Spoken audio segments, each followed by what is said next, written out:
You like a little whiskey, man? Certainly not. Vous voulez un whisky? Non, juste un verre. Un whisky d'abord. Voilà ce que je veux.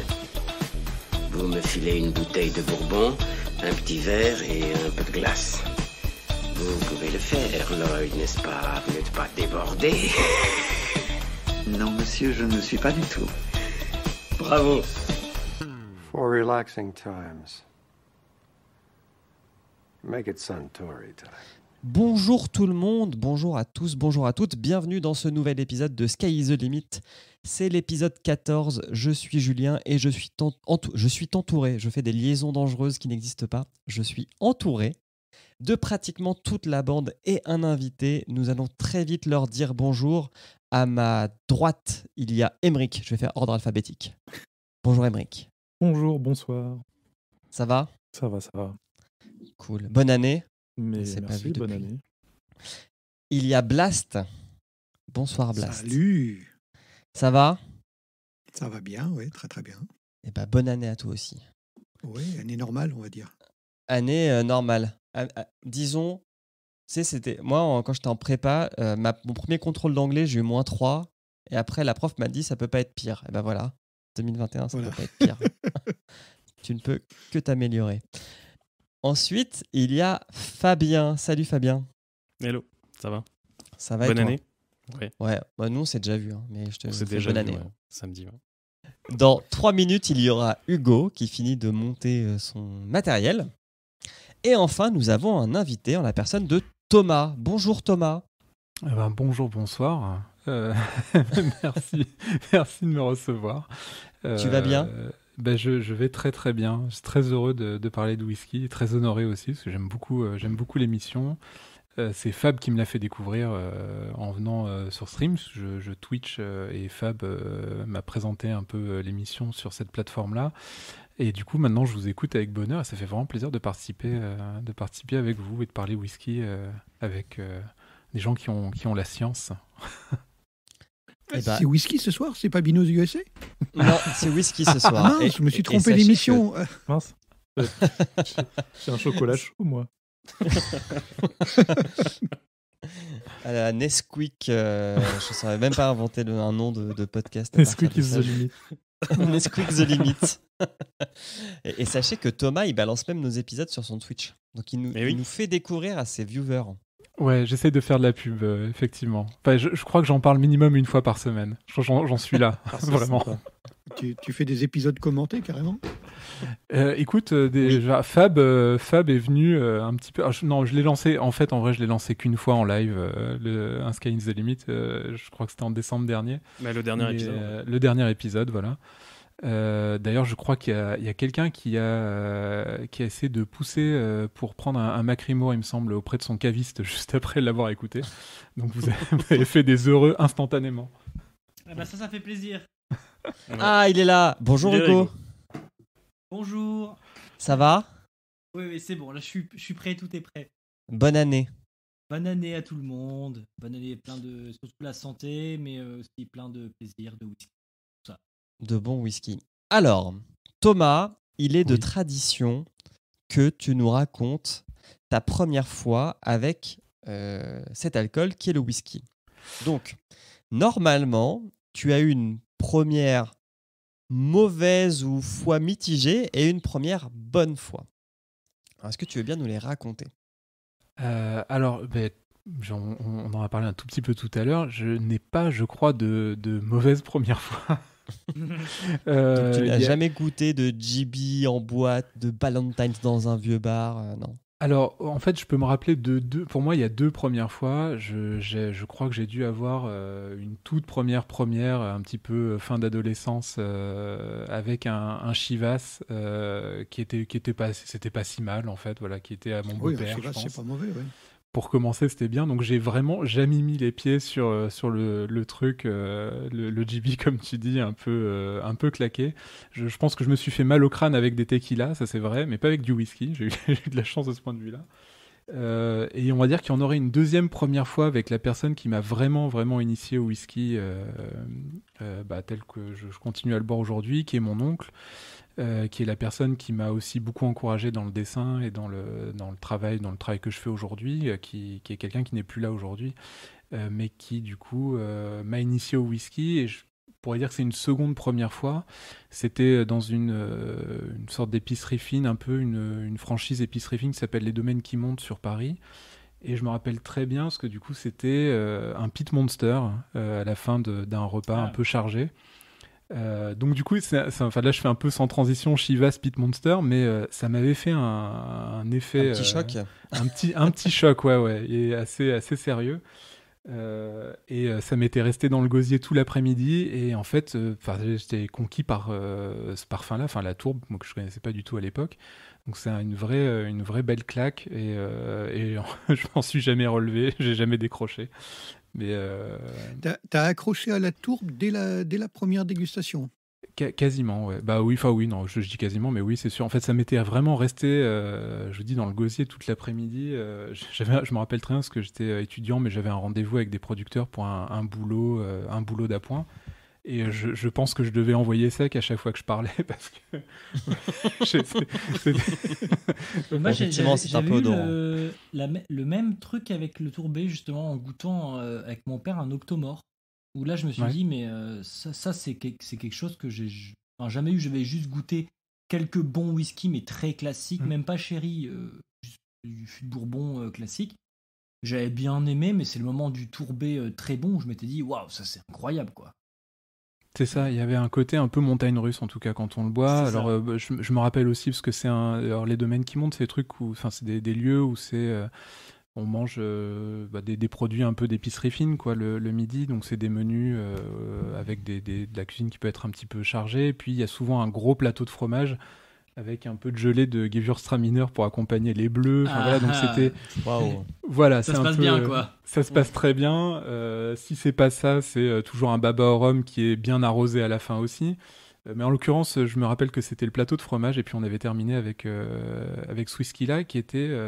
d'ailleurs, c'était pas si cher. Ils avaient pas mal de choix pour le midi, et pas à 16 €. C'était plutôt, de mémoire, aux alentours de 8-10 € le verre, avec pas mal de choix, donc pour un lieu dans honnête, Paris. quoi. Voilà, ce qui est quand raisonnable. même honnête, ouais. Voilà. Ok. Tu as de la chance. Bravo, Oui. Thomas. Mais après, je sais pas si je suis un bon exemple, parce que pareil, c'est une personne qui m'a initié au cigare avant ça, en fait, qui était pas. C'est plus technique le cigare, je trouve, que le whisky. Ouais, mais alors du coup, c'est ça qui est assez amusant, c'est que je fumais pas avant, j'ai commencé avec le cigare. Vers 19 ans par là. Bon, là pour le coup j'ai eu une première fois qui s'est moins bien passée. C'est mal passé. D'un point de vue digestif.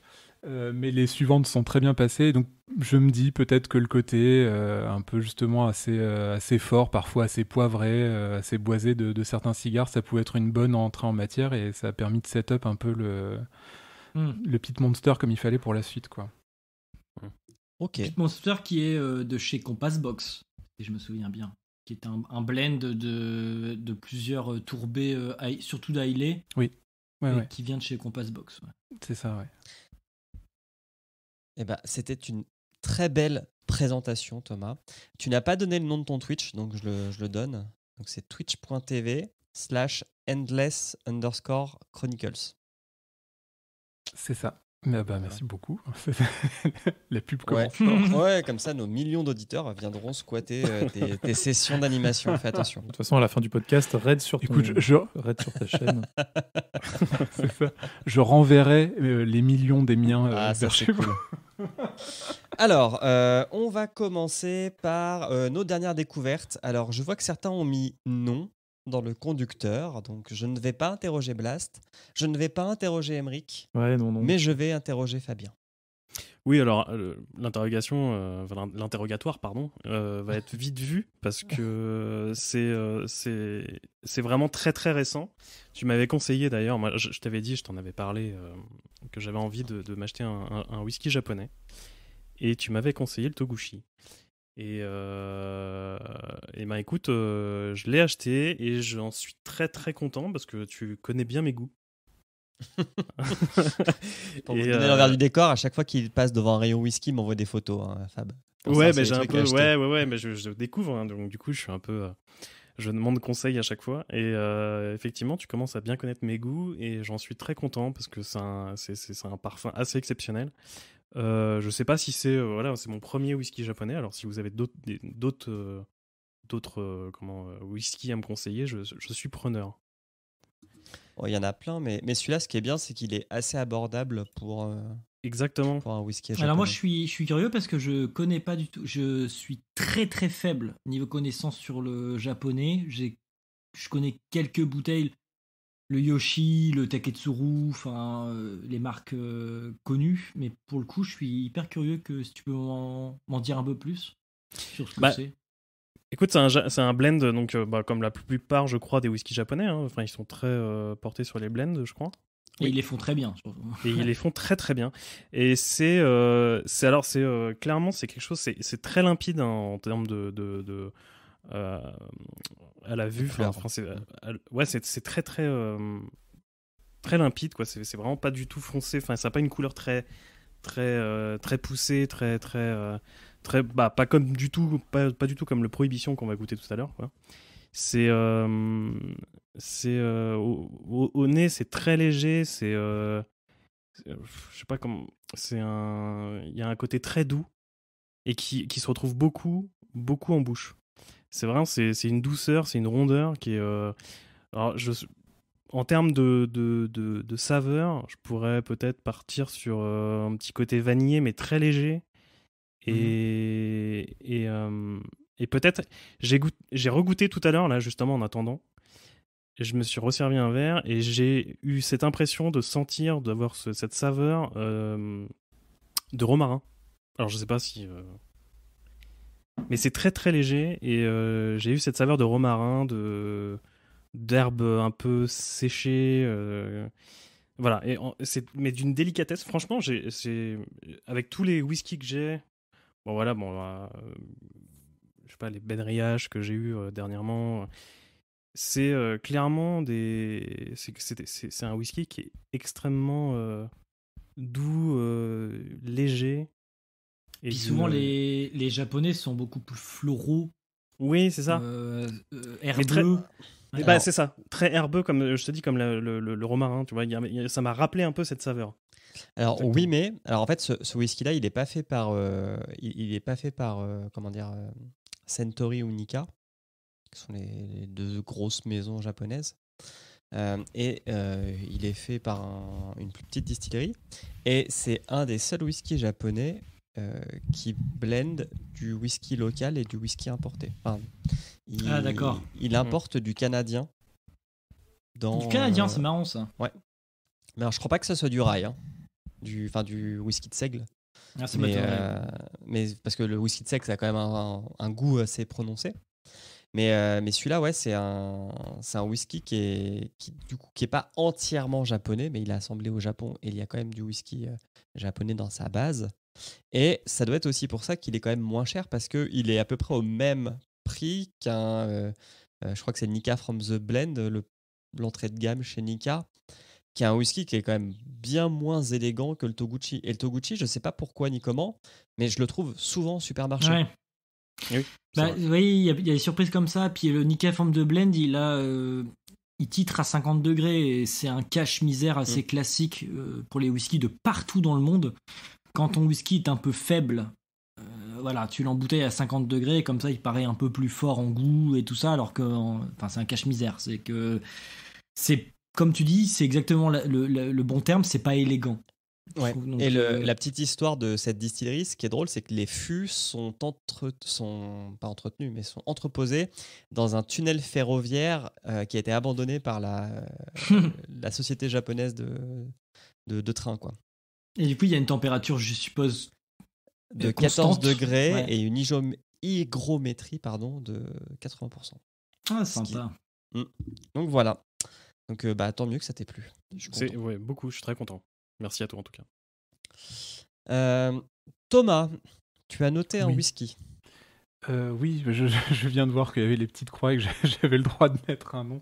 Ouais, j'avais mis du coup le Kaolila. Alors j'ai mis le artiste 9 ans, mais c'est le collectif artiste, je pense. Oui, de la maison du whisky. Oui. Ah bah oui. J'ai craqué parce qu'il y avait le Black Friday. Ah oui. J'ai hésité. On en avait beaucoup parlé sur Twitch justement de combien de temps avant le Black Friday, machin. Enfin bon, on en parlait pas mal avec Fab et du coup, je suis allé sur celui-là entre autres, hein, parce que là il y a j'ai eu un petit effet. Je crois que j'en ai pris 5 des whisky là cette fois-ci. Ah oui. Donc voilà. Mais du coup, j'ai mis celui-là parce qu'on s'est fait une sorte de petit week-end dégustation avec un petit flight un peu avec 4 whisky. On essayait de faire un petit truc un peu progressif. Il y avait moi, ma compagne et un ami qui aime bien le whisky aussi. Et du coup, celui-là, on l'a bu en 3e position en se disant, bon, on va attaquer peut-être quelque chose d'un petit peu plus franc. Et je m'attendais pas à être aussi surpris d'avoir un tourbé aussi gourmand et aussi long. Enfin, quelque chose qui était...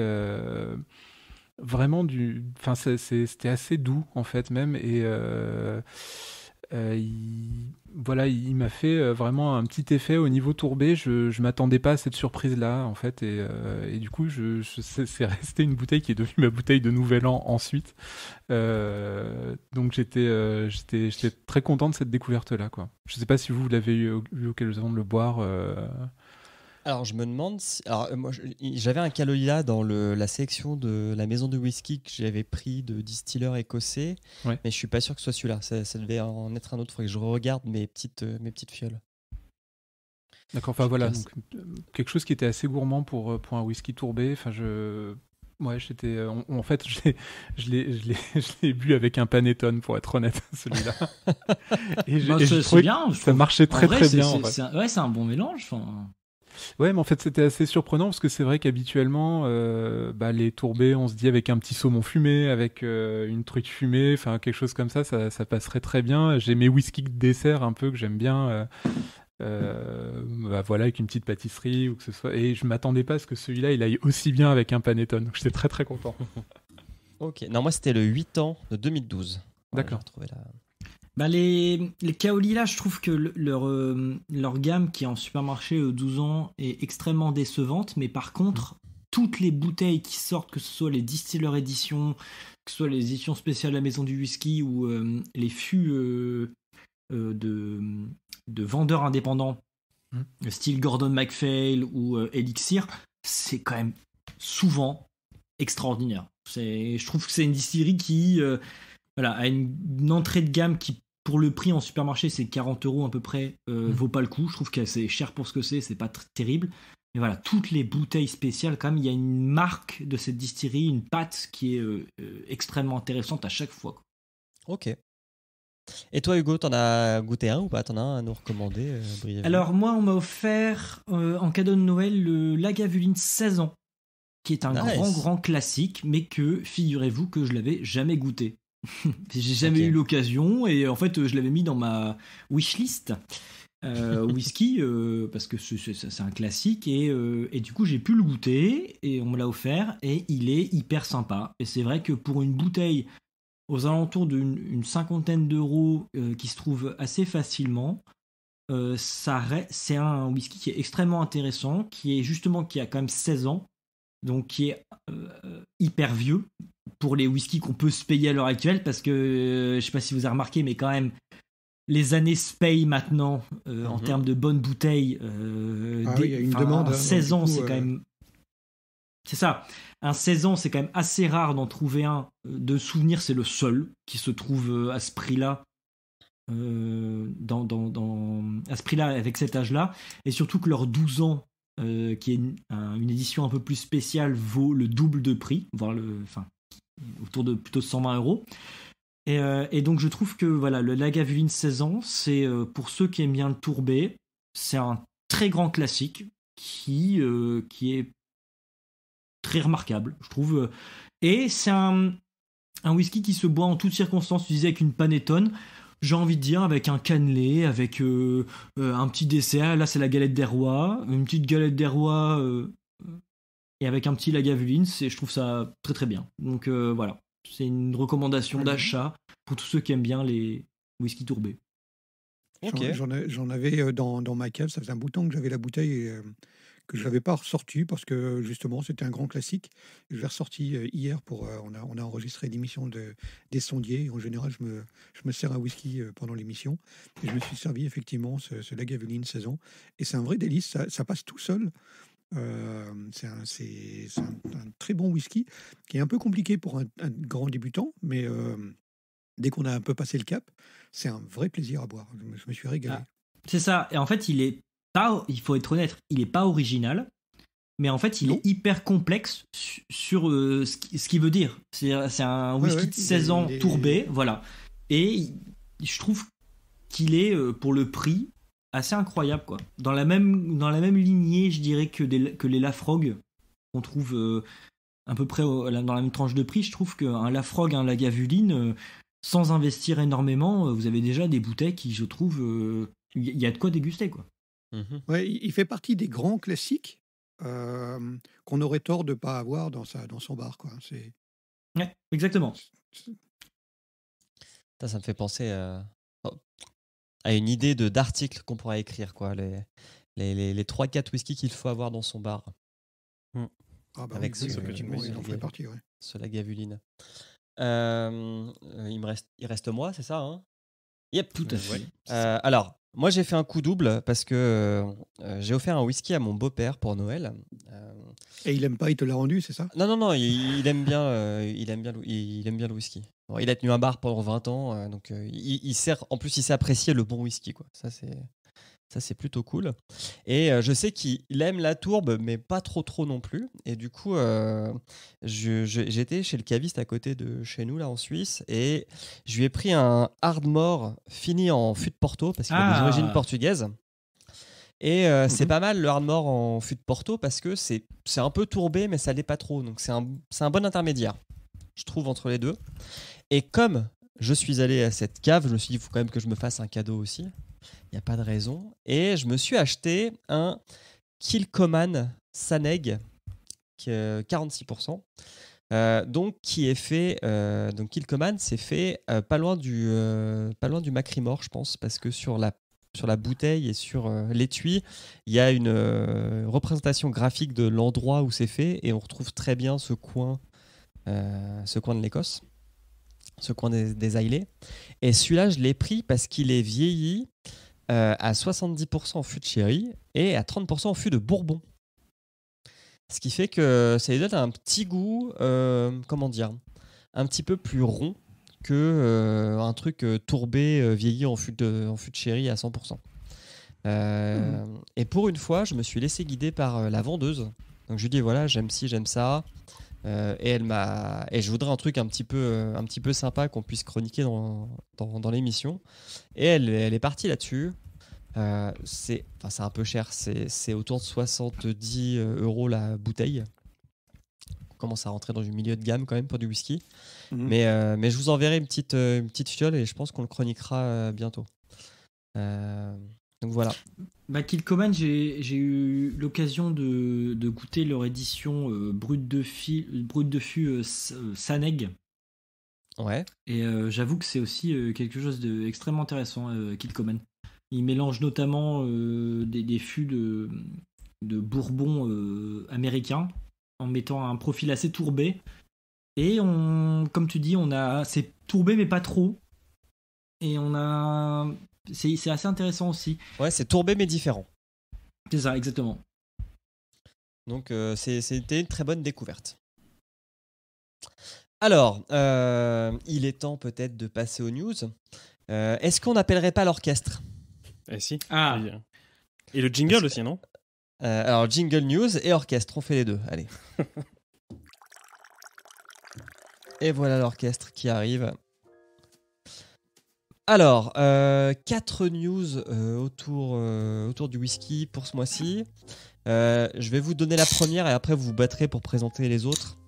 La première est un peu technique. Il y a une boîte japonaise qui a fait un peu de pub parce que elle a mis en place un système pour monitorer les productions de whisky japonais. Et elle a utilisé la blockchain, donc tout de suite ça fait un article un petit peu buzz, pour permettre à des investisseurs de suivre l'évolution de la production de whisky japonais. Donc ça a été mis en place par des établissements financiers, hein. C'est pas du tout philanthrope et c'est pas du tout pour améliorer la qualité du whisky. Mais ça a mis un peu de temps à se mettre en place parce que ce que disaient les vieux managers des distilleries japonaises, c'est que nous on fait tout sur papier. Donc avec votre électronique vous êtes très gentil, mais on n'en veut pas. Et donc ça a mis un peu de temps à arriver, mais c'est arrivé au sein des distilleries. Alors je ne sais pas comment ça fonctionne ensuite, mais je trouvais l'article assez insolite. Ouais, mais du coup, est-ce que si j'ai bien compris, en gros, ils ont fait un outil qui permet d'anticiper un peu ce qui va sortir ou Exactement. Donc en fait, ce qui permettrait d'anticiper, comme tu dis, une très bonne année ou une très mauvaise année dans le whisky japonais.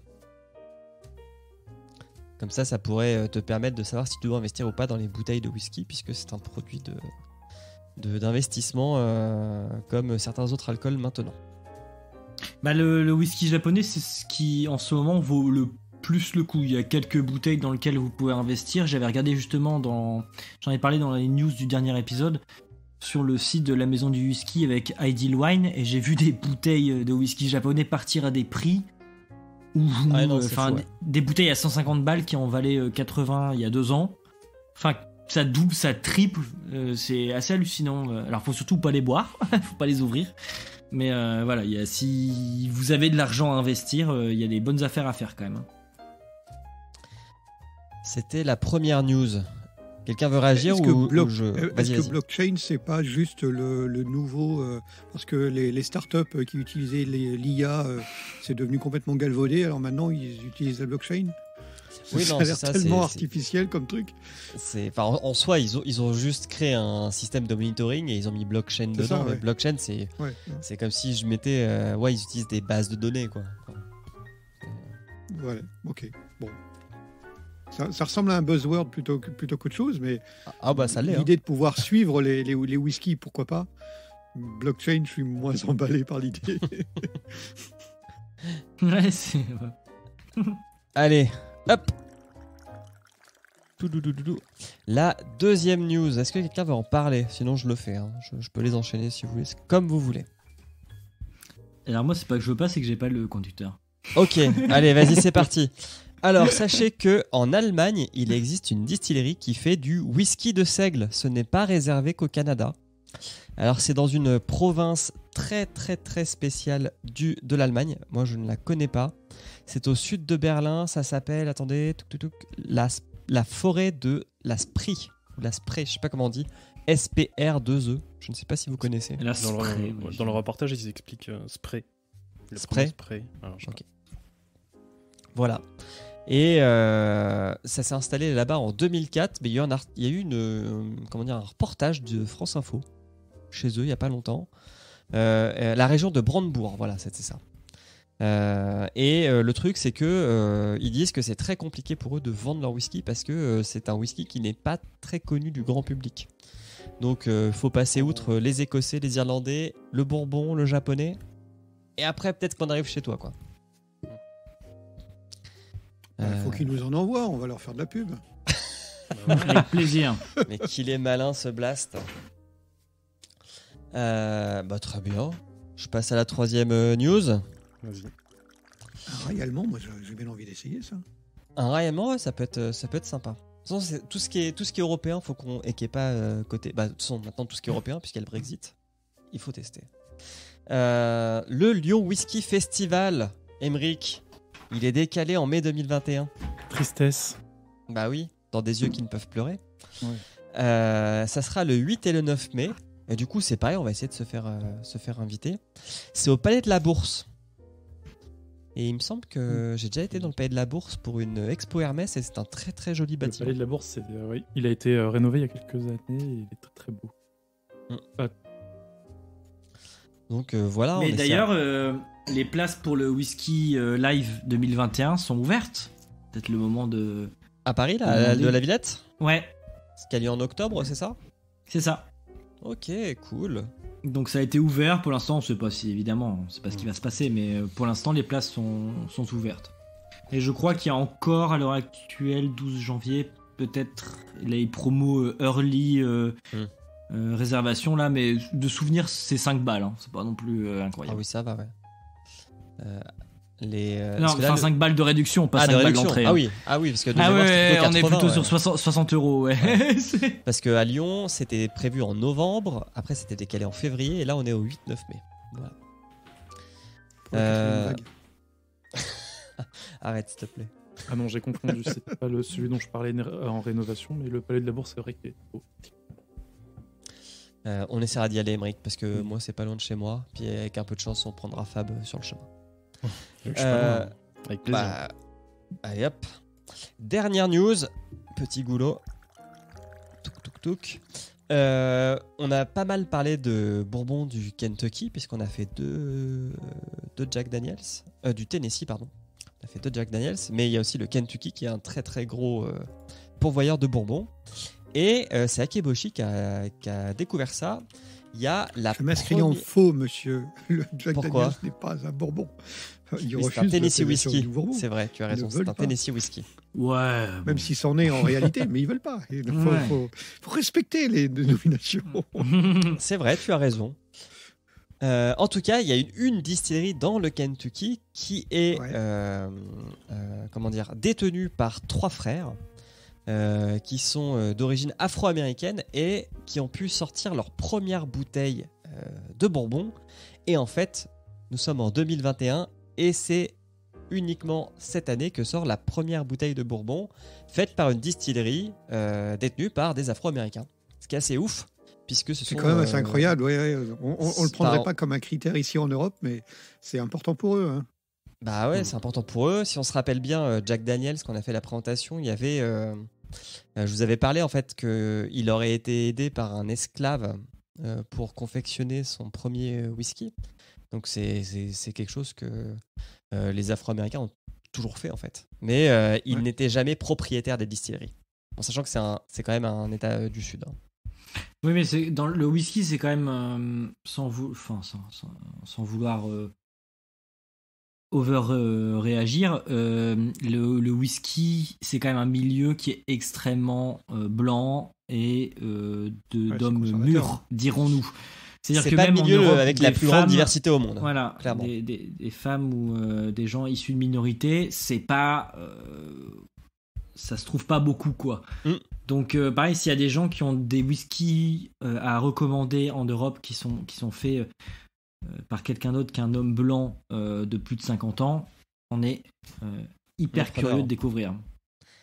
Bah, et d'autant plus que, effectivement, comme tu le dis, ils sont jeunes. Alors, c'est pas des gamins, mais c'est pas des vieux barbus. Ouais, il n'y a pas leur âge, mais ils n'ont pas l'air très vieux, non? On voit la photo, là, ils ont l'air d'être... je sais pas, entre 30 et 40 ans, quoi. Ouais, entre 30 et 40, oui. C'est pas des vieux baltringues, quoi. Des vieux croutons. Non, parce qu'en plus, ça me fait un peu penser au fait que il y a eu pas mal de pubs autour du fait que le patron de... Enfin, non, pas le patron, mais le master distiller et blender de chez Dalmor, qu'on appelle The Nose, il a fêté ses 51 ans de carrière chez Dalmor. De carrière, ouais. Et voilà, et on se dit, voilà, c'est peut-être le moment un peu de fin. Ouais, mais il avait commencé à 6 ans, donc... Ouais, c'est un peu... Je pense pas, mais bon. Ça me fait penser à ça, où on se dit, ah ouais, c'est cool, mais bon, ce serait peut-être le moment aussi de donner la voix à quelqu'un d'autre, quoi. Enfin, bah oui. Je sais pas, c'est bon. Non, mais je trouve ça toujours un peu étrange. C'est bien qu'on le souligne. Voilà, c'était le tour des news. En tout cas, sur la base de la photo, de la couleur enfin, évidemment, c'est de la photo, c'est forcément un peu retouché, mais la couleur est très très belle. Hein. Ça donne envie. Ouais, clairement. Je ne vous ai pas sorti de news par rapport au Brexit, parce que ça, on va se le manger, hein, les amis. Pour les whiskies. Donc, quand on en sort un petit peu plus, on verra. Bah, à mon avis, il faudra attendre des traités entre les UK et nos pays de résidence, puisqu'on est quand même sur 3 pays différents. Je me suis acheté des bouteilles pour mon anniversaire, mais pas pour Noël. Donc je garde mon budget cadeau de Noël. T'as un petit pécule. Voilà, pour les whiskies français, quand on aura le Brexit. Il paraît qu'il y a le domaine des hautes glaces, il y a la brasserie Edu, tout ça, qui va sortir des trucs sympas. Bon, je jetterai peut-être on en mon avait parlé dans la dévolu dernière news. voilà, sur des bouteilles françaises. Et peut-être que tu achèteras une bouteille allemand qui nous donne envie là. Peut-être que tu achèteras une bouteille de Prohibition, puisque c'est un whisky français. J'ai hâte de goûter. Et voilà Fabien, la Saint-Étienne. Donc là, ça y est, on passe directement à la dégustation. Non. Enfin, la présentation de la dégustation, pardon. Oui. La présentation de la dégustation. Eh ben écoutez, le Prohibition, c'est depuis 1 an que je suis désormais dans le Jura. J'ai voulu, on m'en a beaucoup parlé, et j'ai voulu le tester, et j'ai voulu vous le faire profiter. Et donc c'est le domaine Marie-Louise Tissot qui est à l'origine de ce whisky, qui est un domaine viticole connu pour ses super vins rouges et blancs, de cépages Trousseau, de cépages Poulsard, pour le rouge, en tout cas ce qui est pour le rouge, de Savagnin pour le blanc, très traditionnel et très ancré jurassien évidemment, et qui a eu l'idée du coup de racheter la brûlerie du Revermont il y a quelques années et de distiller ses propres alcools. Et je te laisse, Julien, lancer l'interview, la présentation de Pascal Tissot.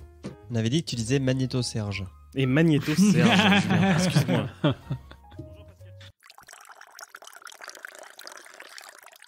Bonjour Pascal Tissot, vous êtes ancien dirigeant du domaine Tissot et de la brûlerie du Revermont, situé à Neuvy-sur-Seille, au cœur du Jura. Merci de m'accorder ce petit moment. Est-ce que vous pourriez nous présenter rapidement l'histoire du domaine Tissot et de la brûlerie du Revermont ? Alors bonjour d'abord. Donc le domaine Marie-Louise Tissot, j'en suis la 12e génération, et on sait que c'était plus vieux, mais on ne trouve pas nos aïeux. Donc ça date à peu près de 1563. On est exploitant depuis cette époque-là. Donc on avait un domaine viticole. Mon père, au retour de la guerre, avait lui élargi ça à un négoce des vins du Jura. Et puis ensuite, la brûlerie de Revermont est venue s'ajouter à ce domaine parce que un voisin à nous, donc distillateur, cédait son entreprise. On en a fait l'acquisition en 1990. Et alors du coup, quels ont été les premiers alcools distillés au sein de la brûlerie ? Alors, la spécialité de la brûlerie, c'était surtout la distillation des mares pour la fabrication du Magvin. Le Magvin, c'est un apéritif jurassien. Ouais. Donc c'est un mutage de jus de raisin avec l'alcool local, donc le marc du Jura. Et donc il se limitait à ça. Et nous, en ayant fait l'acquisition, on s'est dit, on a des alambics, on va essayer d'en tirer profit. Donc, on s'est lancé à faire déjà beaucoup d'alcool blanc, Mirabelle, Prunelle sauvage, Gentiane, enfin, tous ces alcools blancs, de la poire, de la framboise. Et puis après, on a eu le whisky est arrivé. Puis on a fait vodka, gin, un pastis. Voilà, on essaye toujours de trouver une ouverture pour un nouveau produit, quoi. Est-ce que vous pouvez nous parler un peu du Prohibition du whisky ? Qu'est-ce qui vient en bouche, son nez, sa particularité ? Alors donc, le whisky de Prohibition est venu à la distillerie par accident, c'est-à-dire que ma fille m'avait acheté une bouteille de whisky vieilli dans un fût de vin de paille qui était fait à ce moment-là en Bretagne. Ouais. Et ça m'avait interpellé. Et puis un copain brasseur me dit, je lui fais goûter, il me dit c'est pas mal, on pourrait essayer, je te fais une bière, et puis toi tu fais la distillation. J'avais choisi un bon fût, on a fait une 60aine de bouteilles et ça s'est avéré très bon, ça va emballer pas mal de connaisseurs. Donc on a démarré comme ça. Et puis, on était vraiment sur le vin de paille parce qu'on trouvait que ça amenait un plus, ça arrondissait beaucoup les angles, ça faisait des whiskies assez doux.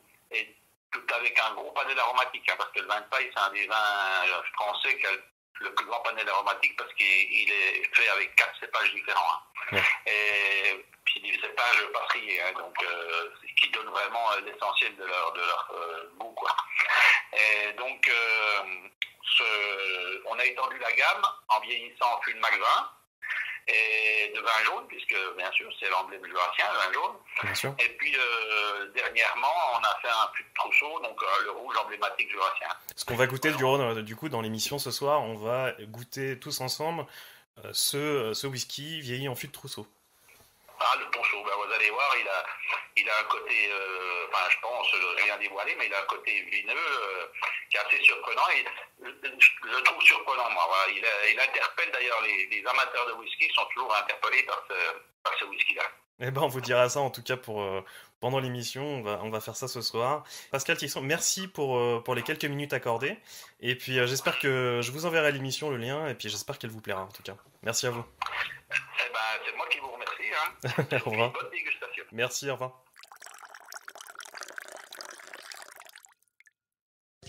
Donc voilà. Très sympa cette interview.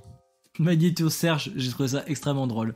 Pour ceux qui ont la ref Ardisson. Oui. Alors il faut savoir que le domaine Marie-Louise Tissot, donc du coup de la brûlerie du Revermont qui appartient à ce domaine, propose le Prohibition sous 4 formats différents, sous 4 vieillissements, sous 4 affinages différents. Il y en a un en fût de, donc qui est un Prohibition, donc le Prohibition en fût de terminé en fût de Mac 20. Il y en a un autre en vin de paille, un autre en vin jaune et un autre en Trousseau, donc celui qu'on dégustera ce soir, que je vous ai envoyé. Et c'est vrai qu'il y a moi quand j'ai vu Trousseau, ça m'a un peu interpellé, qui suis amateur aussi de vin en général.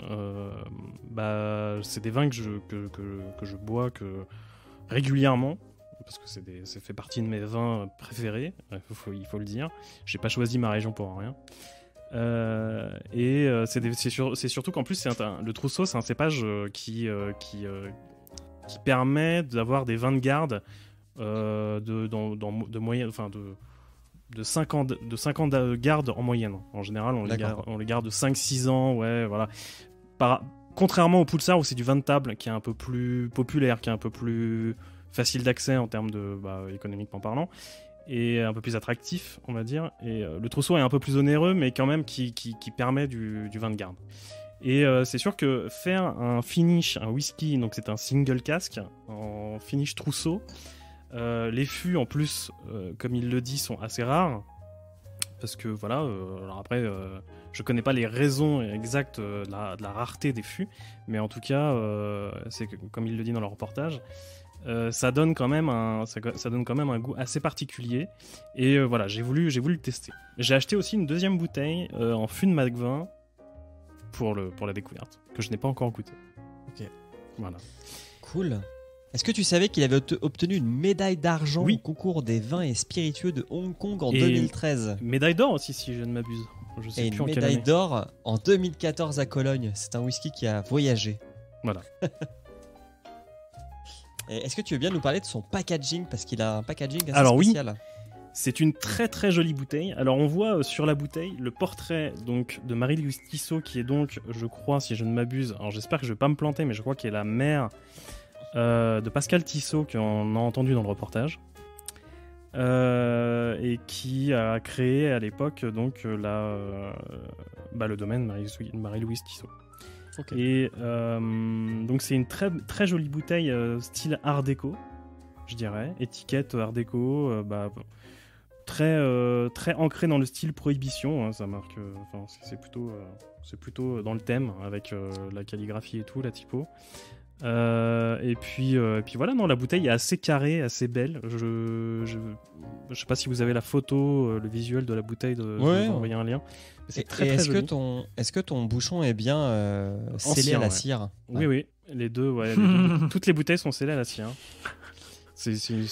Alors c'est très sympa, mais par contre c'est une galère parce que t'en fous partout. Bah oui. Mais j'étais obligé de passer le balai après, quoi. C'est vraiment ça se projette partout, quoi. Et mais sinon non, vraiment très très jolie bouteille, très épaisse, un verre extrêmement épais, très lourde. C'est des bouteilles de 50 cc 70. 70 centilitres. Ouais, 70 centilitres. Ouais. Ok, sur la photo, ça paraissait des petites bouteilles. Ouais, alors si t'as la version petite bouteille, hein.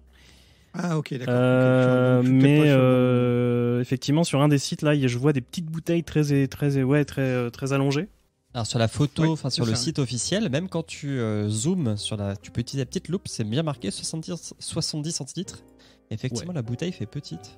Elle fait petite, ouais, Ah oui, la non, photo je qui fait suis pas ça. du quoi. tout sur le bon endroit. D'accord. Là, je voyais des bouteilles qui étaient beaucoup plus fines. Ok, d'accord. Voilà. Donc ça existe aussi en petites bouteilles. Je pense, oui. Alors après, comme je vous disais, je suis pas allé encore. C'est un ami qui m'a ramené, donc j'ai passé commande par un ami qui habite à côté, mais qui j'ai bien l'intention d'aller leur faire un petit coucou quand on aura terminé le montage et que l'épisode sera en ligne. J'enverrai le lien à Pascal Tissot, il sera très content, je pense, de l'écouter. Ok. Très bien. Moi, je l'ai ouvert et j'en ai versé un petit peu dans mon. Je l'ai dans mon versé verre, il y là. a quelques minutes et au nez, déjà, c'est assez intéressant. Ouais. Ah oui. Si vous attendez le signal, Je vous pouvez l'ai tous versé. en verser dans votre verre. C'est plus C'est versé depuis quelques minutes chez moi aussi. Hein, du déjà. coup. Déjà, un bon point, il ne m'explose pas le nez. Oui, il est très très doux au nez. Hein. Plaisir. Ouais, à il a sentir. alors, La avant couleur le est nez, belle. on a hein. quand même l'œil, il est sublime. Hein. On a vraiment Ouais. un côté miel d'acacia. Ça me fait penser à un miel très épais, onctueux, superbe, vraiment.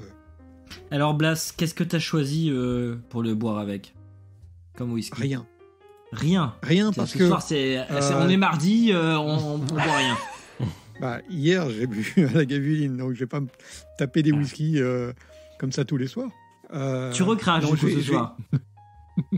Non, je pense pas quand même que je vais jusque-là. Je pourrais, hein, mais non. Non, mais c'est vrai, je suis comme Non, toi. par Blas. contre, Moi, je savais pas quoi le marier, donc j'ai rien pris. Oui, j'ai pas de... Il m'a l'air tellement inclassable que j'ai pas envie de le tester avec autre chose. Oh. Mais je me régale de la vue parce que même quand je le fais tourner dans mon verre, j'ai l'impression de faire tourner du miel tellement il est... Il m'a l'air épais. Il a cette espèce Il est un peu d'orange gras. avec une trace rougeâtre profond, vraiment profond dans. Il est superbe. Il a une très très belle couleur. Très très beau. Thomas. Ouais, c'est un petit côté cuivre, station arts et métiers là. On est au musée des arts et métiers pour moi là. Je suis totalement cuivré là, je suis très bien. C'est vrai qu'il a une très jolie couleur cuivre. Ouais. Alors avec quoi tu vas le marier toi? Moi, j'ai choisi, un peu dans la panique, vous avouerez, le Jura Red Wine Cask, qui, vu sa qualité, je pense, donnera encore plus ses lettres de noblesse aux prohibitions. C'est celui que tu avais acheté chez Carrefour ou c'est un autre? Ouais, c'est ça, c'est celui-là, celui qui était... Donc, il est sympa, mais c'est pas un whisky de grande dégustation, dirons-nous. Mais Donc, tu vas comparer un Jura avec un Jura, c'est très drôle. Hein. Ouais, en plus, j'avais pas noté, mais voilà. Non, c'est... Ouais, Jura vs Jura, on verra lequel en sort vainqueur, mais bon, je pense que... Je pense que la France en sortira vainqueur. Oui, bah, j'espère, parce que sinon... On va pouvoir passer à la dégustation. Fabien, t'as quelque chose d'autre à dire avant qu'on trempe nos lèvres ou pas? Alors, non, mais je suis complètement d'accord avec vous. La couleur est assez sublime, assez cuivrée, très très belle. Et voilà, non, enfin, vous avez déjà tout dit. Je trouve ça... Et le nez, je trouve qu'il a un très bel équilibre entre une espèce de sucrosité qui rappelle cette espèce de couleur de miel, mais aussi petite pointe de fraîcheur un petit peu florale. Qui, ah oui, qui je trouve ouais, très très floral quand même. Ouais. Alors, au nez, donc, moi en fait, je il sens... n'est pas que... Ouais. Vas-y, excuse-moi, j'allais te couper. Ah, vas-y, termine ta Trop de phrase. politesse. Au nez, tu sentais. Vas-y, dis-nous tout. Non, je disais, au nez, j'avais l'impression de sentir un peu la girofle. Clou de girofle. Un peu là, c'est trop technique pour moi. Comme ça. Ouais, ce côté épicé. Oui. Je suis pas forcément sur le clou de girofle, mais effectivement, il y a un côté épicé qui est présent. Et je Bon, crois que on peut y aller là ou pas? je crois que c'est Émeric qui avait dit dans une émission. C'est pas Je me Émeric qui avait permets dit juste, dans une émission que ça avait le goût du bois, enfin ou l'odeur du bois. Enfin, il y a une histoire de non. Un bois pourri, je sais plus qui. Un bois qui avait pourri dit ou je sais ça. plus si c'était pas Émeric ou je sais plus qui c'était. Oui, c'est moi sur C'est toi, hein. sur le live, il y avait celui qu'on avait dégusté en live. Un de ceux qu'on avait dégusté en live avait Ouais, c'est ça. Ben, il y a cette odeur de bois humide aussi, tu vois, que je retrouve Non, un mais peu là-dedans. celui-là, il est très floral, je trouve. Ouais. Je trouve floral, mais pas que. Il a aussi. Oui, il y a un une truc base, qui pique. Mais Alors, il y a un truc. Quasiment. Oui, il y a le côté épice qui passe. Mais en dessous, il y a quand même une base plus épaisse, des fruits secs ou un truc comme ça, tu vois. Bon, alors, Oui, je tiens à dire- on a quand même des fruits secs, Ouais. Il y a de la noix, une un peu, base beaucoup qui plus est- posée voilà. sur laquelle surnage cette espèce d'odeur très, très légère, très florale, qui est typique un petit peu du- poivrée, un peu épicée. En fait, on a la base d'un vieillissement en fût vineux, donc Rérès ou Ouais. vin, mais Ouais. avec, je trouve, justement un switch un peu plus subtil. On n'est pas que sur ça, on est sur un. Oui, voilà, il cette y a une base-là. légèreté qui passe au-dessus, qui est superbe. Et puis, C'est ça. un côté doux. Moi, je garde cette sensation un petit peu de miel. Je suis connais, hein, mais une espèce de miel qui reste tapissé Oui, il y a un- derrière. il y a un côté sucré au nez.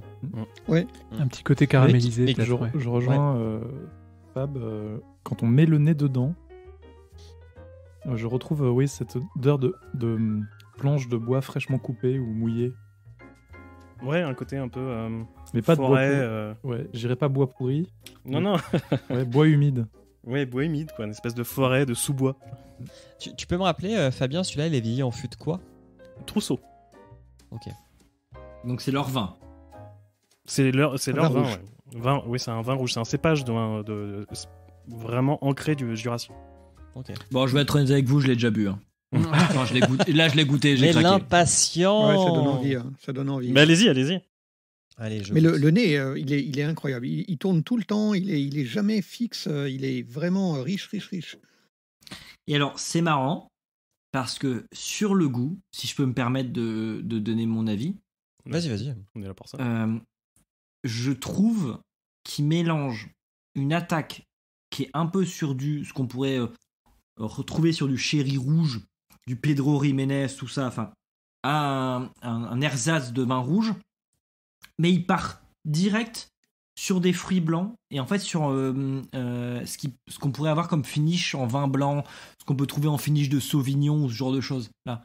Et je trouve qu'il switch tout de suite sur des fruits blancs et c'est assez intéressant en fait. Je trouve qu'il y a vraiment deux phases claires à Oui. la première Là gorgée que aussi, j'ai tu as prise. vraiment une base.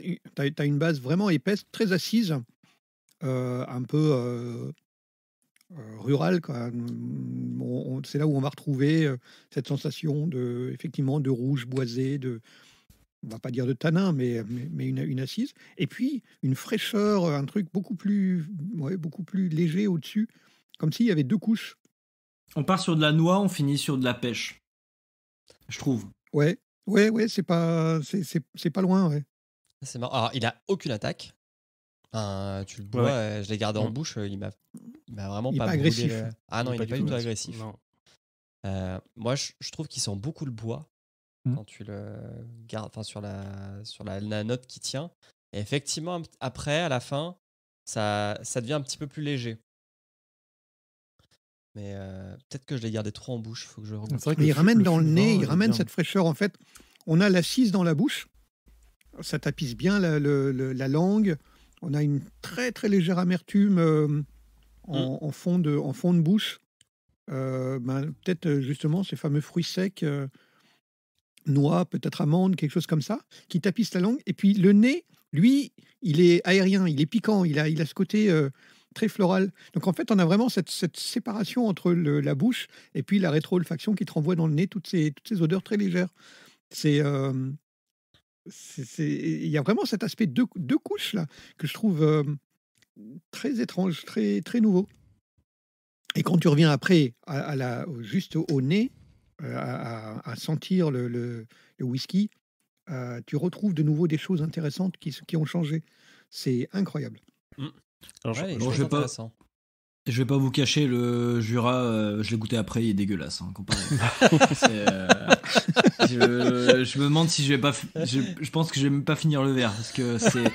À côté, il a le goût de vieux bois de banane là, je sais pas quoi, le truc de Bourbon pas cher. Le Beaujolais du whisky. Ouais, espèce de vieillissement de Bourbon pas cher là, J'ai pris une gorgée, je suis blasé. En comparaison, oui, voilà, parce que je vais finir Prohibition et puis. Le Jura en solo, il est délicieux, mais celui-là, il a vraiment. Si, le Jura tout court, c'est très bon. Ah oui, mais bon je pense qu'il est déjà meilleur que celui que j'ai. Mais alors, on avait fait un. Je reviens moi sur la bouche là, parce qu'en fait, je disais clou de girofle et tout là tout à l'heure, mais en fait, je pense que ça vient surtout du reste de choucroute que j'ai mangé tout à l'heure. Par contre, je reviens sur la bouche. Il y a un poivre quand même, hein. Il y a un poivre qui est là. Oui. Je partirais peut-être plus sur la cannelle, moi. Du coup, là, je regoute et tout, et à force. Alors, est-ce qu'on sait si c'est un vieillissement qui est uniquement dans leur vin ou ça passe par du Bourbon et on finit sur leur vin? C'était un finish, non? C'était un finish, ouais. Ouais, c'est peut-être ça. La cannelle, banane, tout ça, ce que tu vas retrouver, c'est le fût de Bourbon de base. Et en fait, ensuite, le finish apporte justement de la subtilité. Ok. Mais du coup, c'est pas du tout étonnant que tu retrouves. Alors, Thomas, et toi, tu en penses quoi? Je suis très silencieux, mais je suis très heureux. je crois que je vais passer commande à Fab déjà pour commencer. Tu vas passer commande, mais il y a pas de problème. Tu peux passer commande sur leur site internet. Hein. Ils font livraison. Par contre, je vais faire ça. Mais c'est pour te recevoir aussi, c'est pour ça.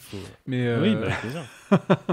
Non, mais alors, moi c'est marrant. Alors pour le coup, l'aspect un peu banane, un peu pâtissier, je le ressens vraiment. Et c'est marrant. Alors moi, j'arrive pas à être aussi précis que vous sur ce que je ressens en bouche, mais par contre, ça me donne envie de manger des trucs à côté. Et là, ça me donne envie de manger un financier à la framboise que ma mère fait très bien. Et ça passerait bien. Ah bah oui, ça irait très bien. Le côté amande pourrait passer parfaitement. Clairement. Ah ouais. Et puis framboise, fruits rouges, un truc un peu léger, un peu pointu qui pourrait se poser dessus. Mais ça, c'est assez marrant. Enfin, je sais pas si vous avez un peu ce rapport-là parfois au whisky, mais moi, des fois, ça me donne envie de manger quelque chose en parallèle, en fait. J'ai des fois du mal à nommer les goûts précis que je vais avoir en bouche ou au nez. Enfin, là, par exemple, au nez, j'avais quelque chose qui est un peu plus vers le caramel, mais à chaque fois, ça me donne des envies. J'ai l'impression que je pourrais peut-être faire une définition en creux par les trucs qui me donneraient envie en accompagnement, quoi. Et là, moi, je serais hyper curieux de faire un repas avec toi, du coup, parce que moi, c'est parfaitement l'inverse. C'est vrai. C'est-à-dire que moi, c'est en fonction de ce que j'ai mangé, je vais me dire, je vais me faire ça, comme whisky en dessert. Et du coup, c'est vraiment le truc inverse. Alors là, j'ai pas encore mangé, donc si je bafouille à la fin de l'épisode, c'est normal. Mais moi, c'est l'inverse. C'est vraiment du dessert. Moi, j'irais pas avec du sucré là. Tu vois, je mangerais bien du fromage avec lui. Ah, mais mais pourquoi pas? Peut-être. J'aime bien le fromage. Je sais pas, moi, le financier à la framboise, il m'a donné envie, là. Mais ouais, moi j'ai une envie de j'aurais financer tendance framboise. à rien prendre avec parce que je trouve qu'il a une finale qui est assez longue, mais subtile. C'est pas une finale longue qui te reste en bouche très longtemps. Elle est toujours présente, mais elle est pleine de finesse. Donc si tu manges dessus, je redouterais de perdre cette finale. Ouais, mais tu vois, tu peux parce prendre qu'il reste en bouche longtemps, mais très subtil, très léger. Un comté affiné 18-24 mois, qui est pas un truc qui va te péter la tête comme un roquefort. Un comté affiné 24 mois, ça défonce quand même. Ouais, mais c'est pas du bleu. Le problème, c'est quoi, que le comté, quand tu quittes le Jura, il est plus aussi bon. Voilà. Donc il faut être sur place. Le comté, il perd 80% passez de son commande intérêt de quand whisky tu manges en et dehors. de comté, et quand je passe sur Paris, je vous ramène tout ça.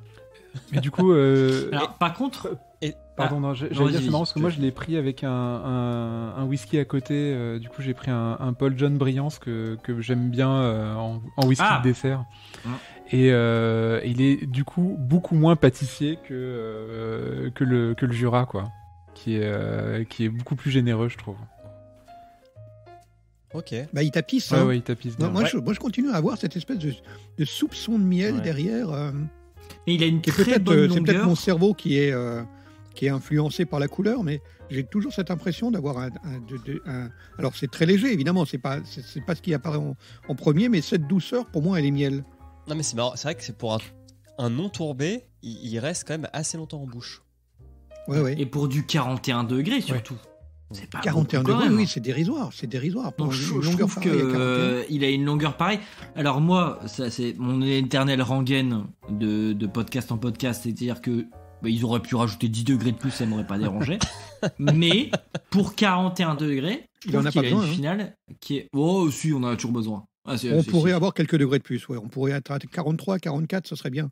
Ouais, mais à 41, 52, il détonne pas, 55, Blast. Ouais. Non, mais après moi, le goutte de fumée me tu convient casserais très bien. l'équilibre. S'il faut que je rajoute de l'eau, je rajoute. Après, tu casserais l'équilibre. Là, je trouve que oui, on pourrait monter un peu en degrés, mais il se tient très bien comme ça. On ne se rend pas compte que c'est un 41 de prime abord. Non, c'est vrai que par contre, il a une finale assez remarquable pour son degré d'alcool. Ça, c'est clair. Oui, parce qu'on n'a pas une sensation d'eau. Et toi, Émeric, on t'a pas trop entendu sur le goût. Et sur le goût, eh bien, comme vous l'avez dit, on retrouve le fût en attaque et puis en longueur en bouche. Et je trouve ça pas désagréable parce que le goût du fût est agréable, c'est pas du bois pourri comme l'autre. Et sinon, en fait, au nez, j'ai trouvé à quoi il me fait penser. Le sucre me fait penser à du sucre de fleur de coco. Ah oui. Voilà, donc bon, c'est très, très pointu, mais... Ouais, c'est précis. Hein. Puis c'est pas très Jura. Non.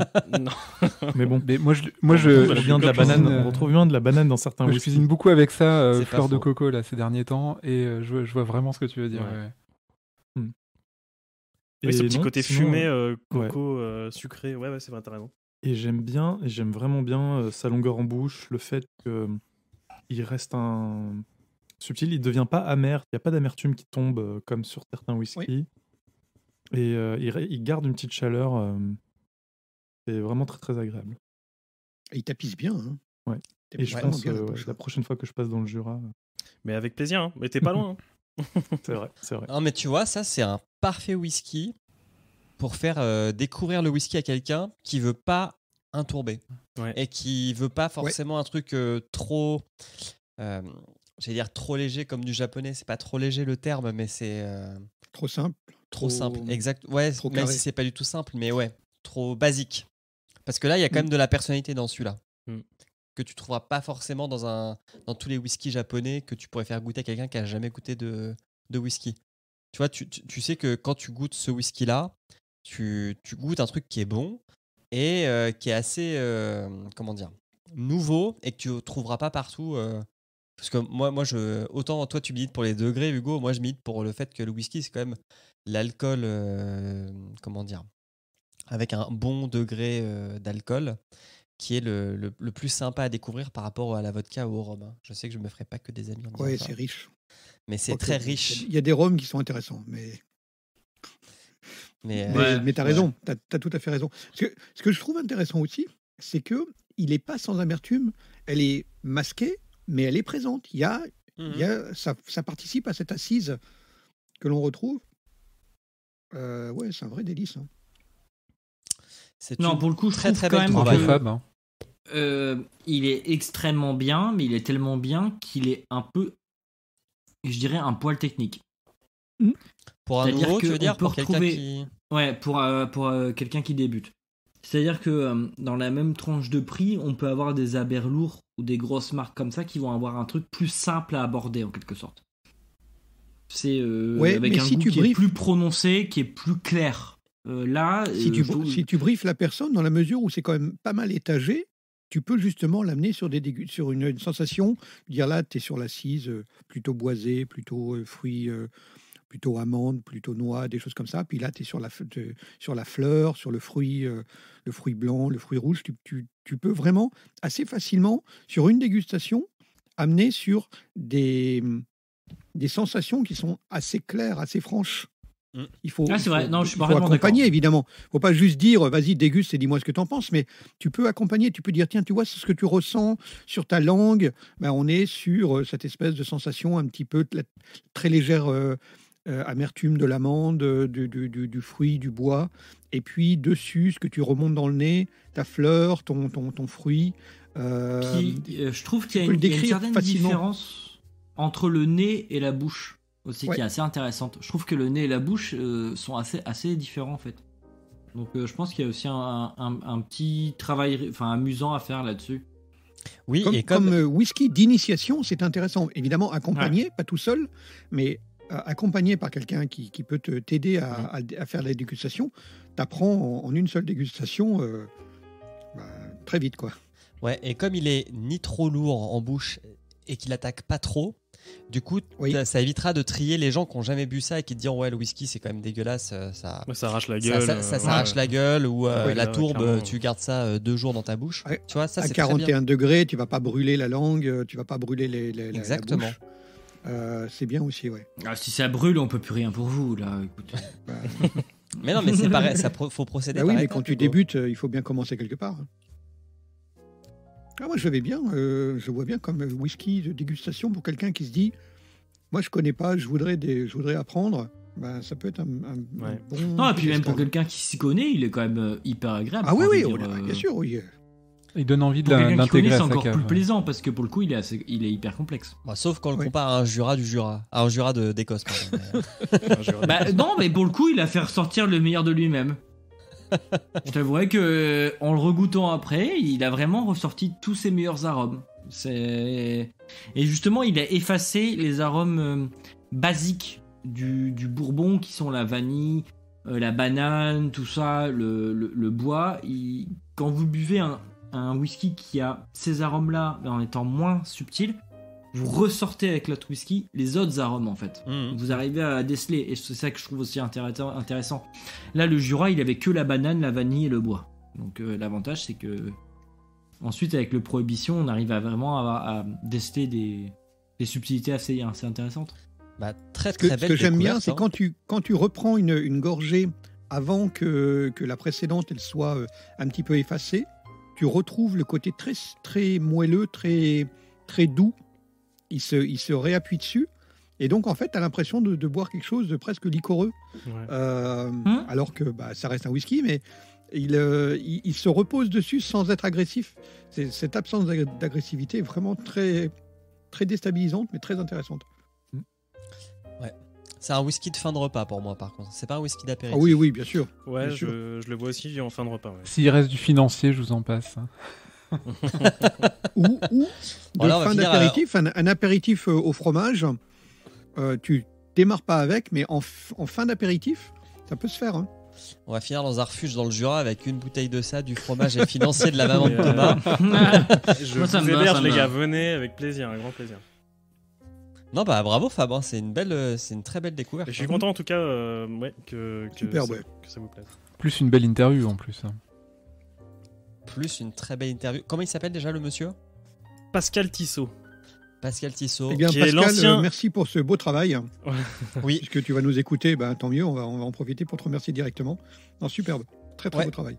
Voilà, tu et peux être qui fier est de ton l'ancien whisky. dirigeant du domaine Tissot, qui aujourd'hui est repris par ses enfants. Alors je crois que Ok. c'est Amandine et je sais plus le nom de son fils. Je préfère pas te dire, je vais finir une connerie. Et surtout, ce qui est marrant, c'est que dans l'interview, il disait qu'ils sont un peu tombés dans le whisky par hasard, quoi. C'était pas ça qu'ils devaient faire à la base. Enfin, ils font pas que ça, bien sûr, mais ils devaient même pas en faire à la base. Et ça aurait été bête de passer Ouais, à côté c'est de bien, ça. C'est vrai. Ouais, c'est bien. Hein. Bon, bah, il va être temps de conclure, messieurs. Est-ce que vous avez une promo particulière pour les réguliers? Émeric, où te retrouve-t-on? On me retrouve dans d'autres podcasts du label Podcut, G7, Le Roi Steven, L'école des facs, entre Ouais. autres. Alors, G7, on a fait un très bel épisode sur Street Fighter 2, le film animé, que je vous conseille d'aller écouter. qui est pas le film avec Jean-Claude Van Damme, hein, qui est un animé Sur le très, jeu très sympa. du Et même il est nom. mieux? J'irai suivre ça. Ah oui, qui est bien mieux. Ah, bah j'irai regarder, tiens. Et Blast, j'irai écouter l'épisode après. Blast, où te retrouve-t-on? Moi, on me retrouve essentiellement sur Twitter, Blast & Co. BLASTANDCO. Et sinon, en podcast, sur le podcast des sondiers, pour les amateurs de son, de musique et de tout ce qui touche autour du son. Et donc, c'est tous les lundis. Et tous les lundis en direct à 20h30. Et ben voilà. Fab, où te retrouve-t-on ? Eh bien ici. Eh ben ouais, c'est très bien. Dans Sky is the Limit. Et puis régulièrement sur le live de Thomas. Ah oui, oui, oui. Très bien. Hugo, où te retrouve-t-on ?